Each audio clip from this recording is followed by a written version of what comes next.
Righto, here we are tonight on a bit of a chilly night here up at Muswellbrooks for their club visit, and joining me is the coach of the Muswellbrooks Cats men's side, is Brian Scott. Scotty, mate, great to have you here. Yeah, good to be here, mate. Yeah, looking forward to having a chat to you, mate. Yeah.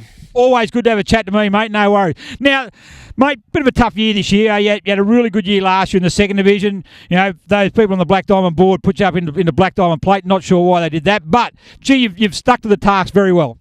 Yeah, look, it was a poor start. We were getting there. I think we were getting asked kicked by 130, 140 points in the first few games, and look, it was really hard trying to get our full squad of players on the field, and it still is every week. We're quality players every week, but look, I got a really good squad of 18 or 19 guys that show up. They miss shifts, they have sickies, they take holiday leave to get there and play these games.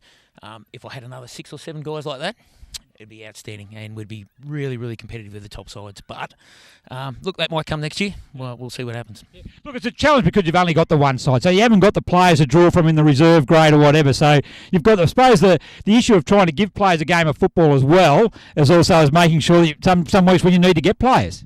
Oh yeah, look, definitely. There's been many a time where we've pulled blokes out of the pub, or players that have played previously in previous years, and quickly got them registered and or not registered, and get them on the park and be competitive, mate. Yeah. So you look there and you turn around though. Obviously, it's a tougher standard of football that you used to, but you've really improved as the season's gone on, and some of the players have really, really stepped up and shown that they're equal to playing in that standard. Yeah, look, I've got a dozen really top quality players, and then I've got 4 or 5 guys that have just turned up halfway through the year. Good athletes, got a football background in soccer or league or union, and just good athletes. They pick it up. They've probably had a little bit of junior Aussie rules, maybe a year in Auskick or something like that.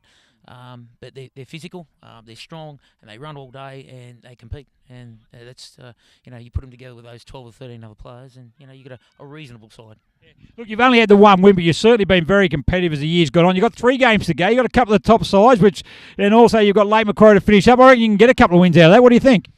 I don't know about a couple. We'd be really competitive, I think, in those the 2 home games with Gosford and Wyong and Maitland. The Lake Mac one, we're looking for a big one. We're looking for a good finish. So yeah. Good on you, mate. You've hung in there really well, and you got the boys playing. Really stepping up to the standard of football they have to play. It's been a tough year. We understand that, but look, full credit to yourself for what you and your players have done. So thanks very much, Scotty. Cheers, mate. Got you. There's the coach of the Muswellbrooks Cats, Brian Scott.